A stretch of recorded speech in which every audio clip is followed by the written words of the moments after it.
اور جن قوموں نے ظلم کیا اور ناشکری کی ان سے نعمتیں چھین لی گئیں۔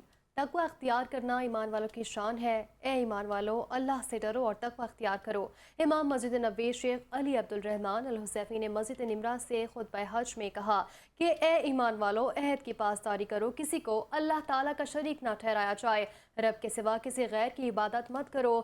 توحید پر عمل درآمد اہل ایمان کا خاصہ ہے۔ ایمان والوں کے سامنے اللہ کی آیات پیش کی جائیں تو ان کے دل نرم پڑ جاتے ہیں۔ شیخ علی عبدالرحمن نے خطبے میں یہ کہا کہ نبی اکرم صلی اللہ علیہ وسلم اللہ کے آخری رسول ہیں۔ نبی اکرم صلی اللہ علیہ وسلم خاتم النبیین ہیں۔ مسلمانوں کو ہر مصیبت میں صبر کا دامن ہاتھ سے نہیں چھوڑنا چاہیے۔ صبر کرنے والوں کے لیے اللہ تعالیٰ نے اجر عظیم کا وعدہ کیا ہے۔ اللہ تعالیٰ کی نعمتوں کا شکر ادا کرتے ہو ان سے فائدہ اٹھائیں۔ حج کے دوران کسی قسم کے لڑائی جھگڑے سے اجتناب کیا جائے۔ کسی بھی ایسے عمل سے گریز کریں جس سے وحدت کو نقصان پہنچے۔ ہمیشہ سچ بولیں اور غلط بیانی سے گریز کریں۔ بدعت اور غیبت سے دور رہو۔ خطبہ حج کے بعد نماز ظہر اور عصر ایک ساتھ ادا کی گئی۔ لاکھوں حجاج کرام نے میدان عرفات میں خطبہ حج سنا۔ خطبہ حج میں امت مسلمہ کے اتحاد، تقوی اور بھائی چارے پر زور دیا گیا۔ عالم اسلام کو امن، رواداری، باہمی احترام کا پیغام دیا گیا۔ خطبہ حج میں مسلم دنیا کے مسائل کے لیے خصوصی دعائیں کی گئیں۔